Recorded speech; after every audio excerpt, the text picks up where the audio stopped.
Muchas gracias por invitarme a participar en este encuentro que se ha vuelto una temática nuevamente de actualidad. He leído la última publicación de Carta Abierta en donde se menciona digamos, el abordaje de la reforma, de la problemática de una posible nueva reforma de la Constitución. Y entonces voy a tratar de dar mi opinión respecto de cómo surgió la reforma del 94, es decir, cómo surgió la Constitución que nos rige, con esa reforma tan importante que se realizó ese año, saliendo un poco de lo que habitualmente se suele pensar o creer, de que esto fue exclusivamente una cuestión centrada también en otra reelección presidencial, que efectivamente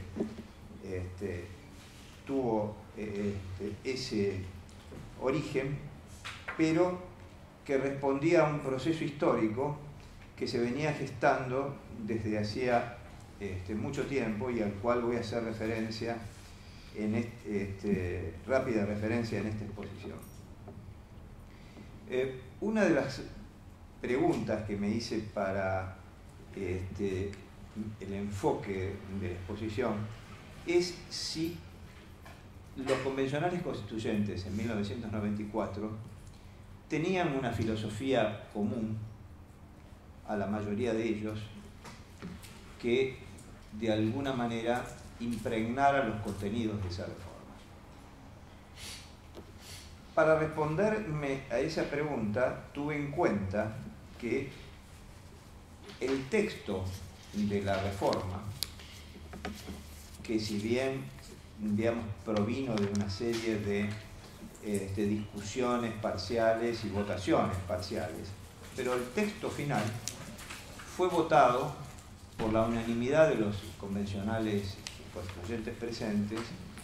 y además fue jurado también por unanimidad. Por lo tanto, mi apreciación es que me dio entre todos los constituyentes una base conceptual mínima, consistente al menos en la adhesión a las reglas y procedimientos democráticos, en función de la cual se dictó esa reforma, y que permitió lograr acuerdos puntuales y sucesivos, avalados por distintas mayorías, y que tal consenso fue estimado suficiente por quienes se integraron a la Convención para aceptar de buen grado el resultado al que se arribara. El segundo aspecto es que los constituyentes tuvieron además una aspiración común de innovar respecto de ciertos fines de la Constitución de 1853-60, modificándolos con nuevos contenidos, por vía de complementación o por cambio del sentido originario. En exposiciones que hice en la propia Convención, señalé de que había por lo menos 5 grandes fines estructurales, que era la consolidación y perfeccionamiento del sistema democrático, la obtención de un nuevo equilibrio entre los 3 órganos clásicos del poder del Estado, y una mejor eficacia en su accionar, un mayor reconocimiento de los derechos humanos y sus garantías específicas, la promoción de la integración latinoamericana y el fortalecimiento del régimen federal.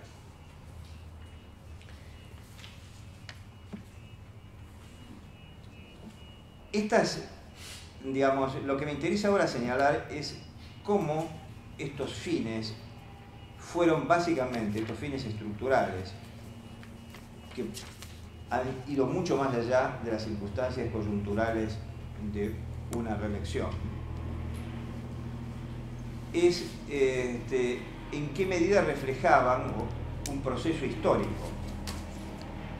una filosofía o cosmovisión común a los constituyentes. Y creo que esa filosofía o cosmovisión común a los constituyentes proviene principalmente de las luchas políticas libradas contra dos gobiernos de facto. Primero, las libradas contra el gobierno de la llamada Revolución Argentina, que culminaron con el retorno al sistema democrático en 1973, el regreso de Perón al país y el último de sus gobiernos, y más tarde las luchas contra el gobierno de facto de 1976. Normalmente se pasa por alto el periodo del debate ideológico que existió en la década del 70. En mi caso, ese debate me alcanzó muy de cerca en esta materia.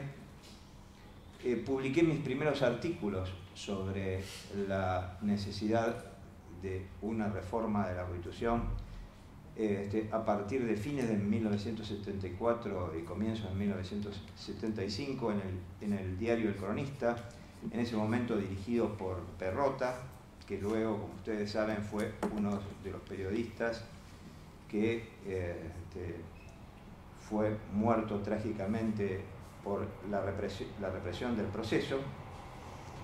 Y encaré esos primeros artículos sobre la reforma de la Constitución desde la perspectiva de una reforma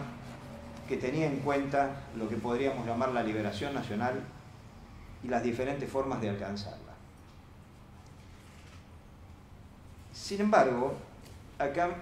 hay dos o tres aspectos que me parece importante señalar, que creo que definen parte del pensamiento de esa época y por lo menos yo lo recepcioné en aquellos escritos. Perón en el gobierno de la década, en el gobierno que inició en el año 74, decidió abandonar toda pretensión de regresar a la vigencia de la Constitución de 1949. Ese es un primer punto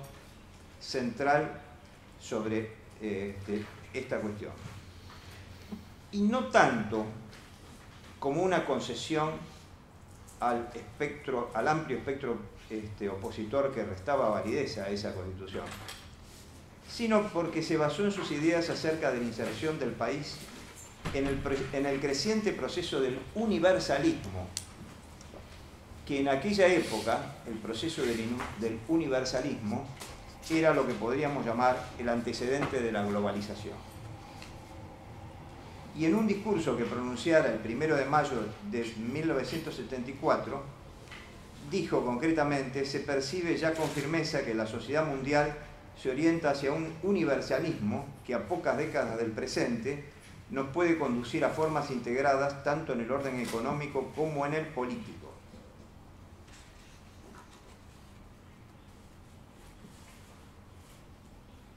Adviértase aquí que Perón estaba pensando en un proceso en donde los países podían llegar a ceder una parte de sus prerrogativas políticas en aras de agrupaciones territoriales mayores. Y precisamente propugnaba, tengo acá las citas y los escritos correspondientes, una organización libre de las naciones en continentes y especialmente en Latinoamérica.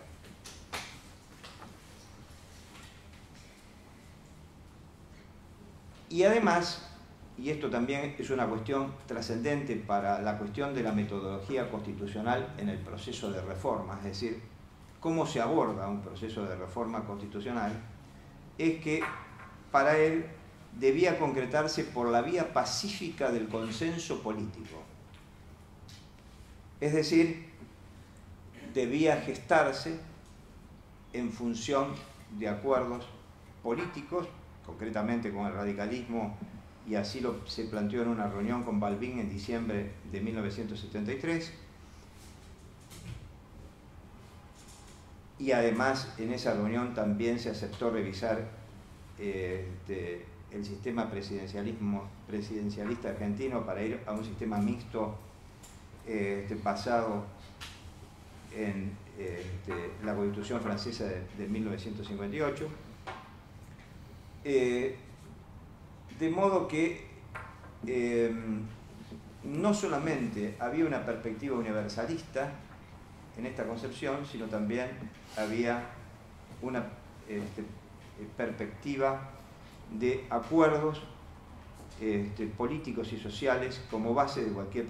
proceso de reforma constitucional.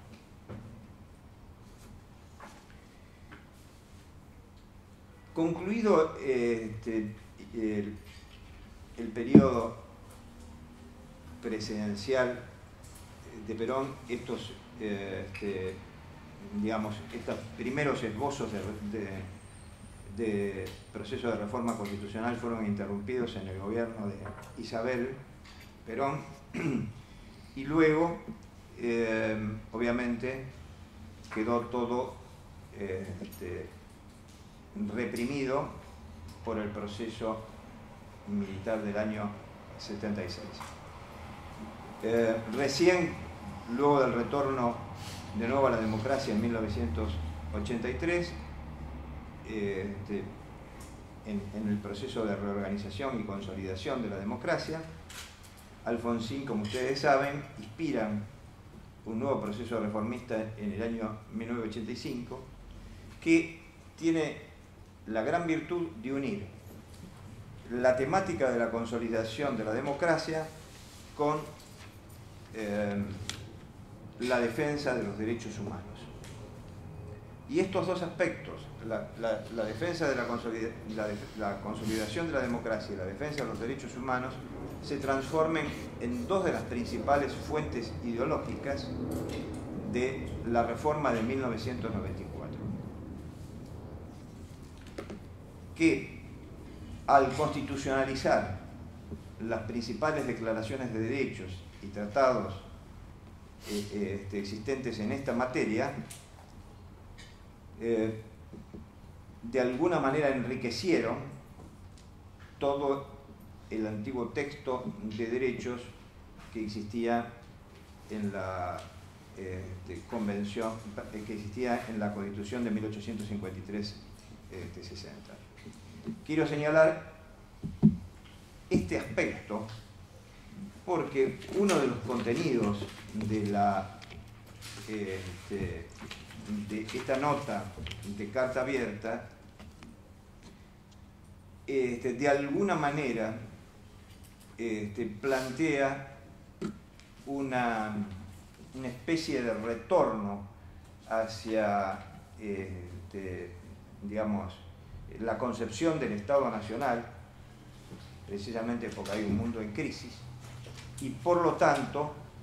afecta una visión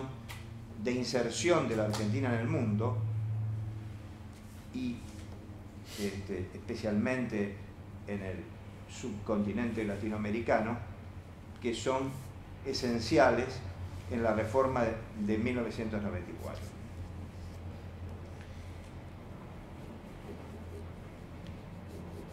Hubo otro motivo por el cual los convencionales constituyentes le prestaron tal atención a la inserción del país en el mundo. Fue porque en los años del proceso, buena parte de la defensa de los derechos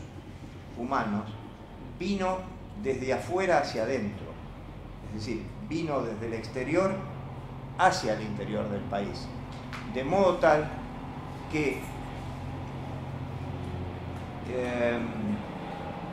existió una interrelación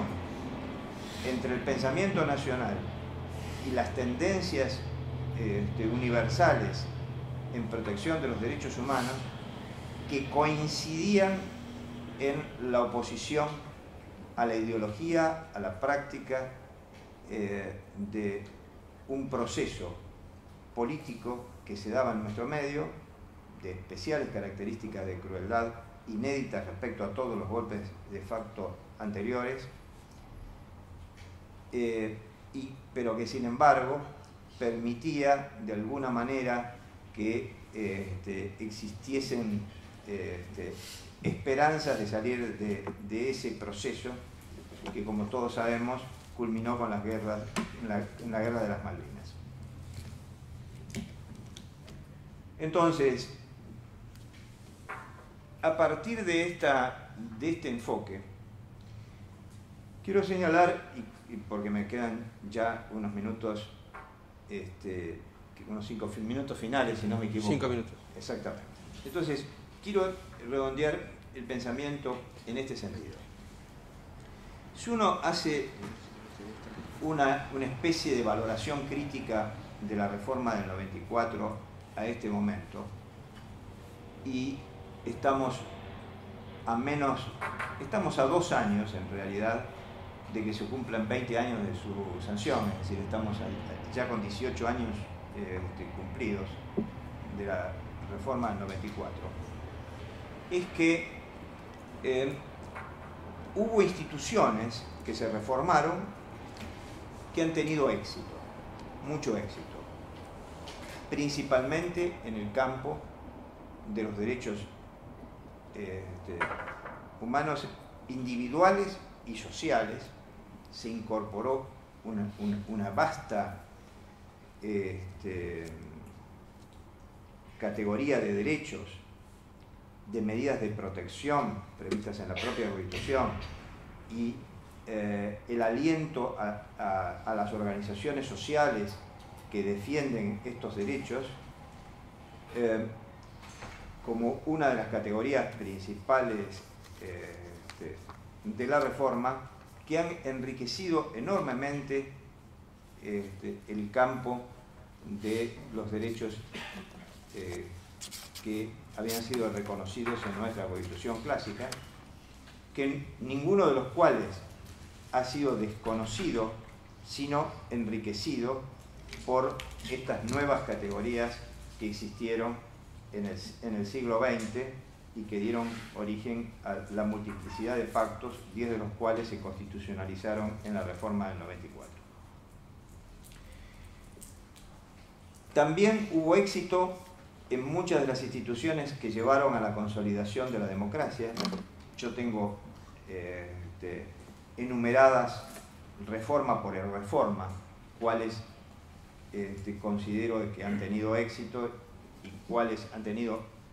más dificultades y cuáles en cierto sentido han fracasado.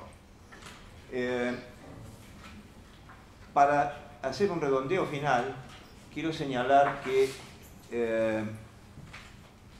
así como dije que Alfonsín recuperó ese entramado entre derechos humanos y democracia, el justicialismo en esa época, como principal contendiente del gobierno radical, desarrolló principalmente la idea del fortalecimiento de las autonomías provinciales. De allí provienen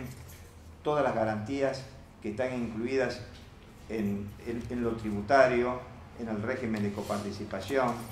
en el régimen de transferencia de servicios, en los recursos naturales a favor de las provincias, en las facultades internacionales de las provincias en la medida que no afecten la política internacional de la nación,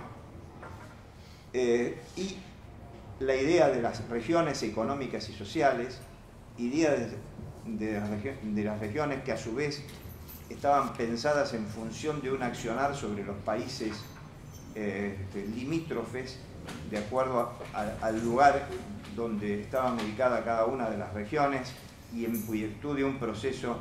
de regionalismo latinoamericano, de modo tal de que había una parte del plan estratégico que está previsto en la reforma del 94, proviene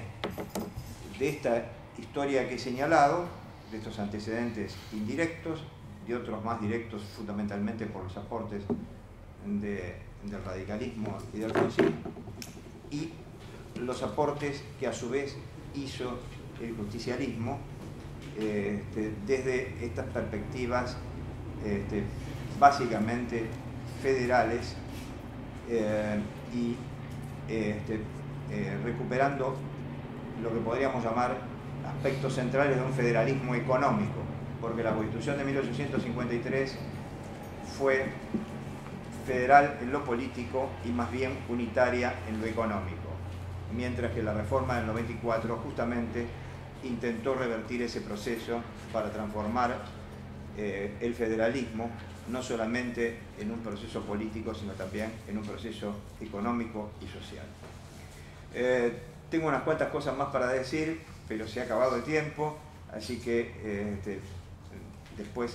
a la hora de las preguntas, a lo mejor amplío algunos de los temas. Muchas gracias.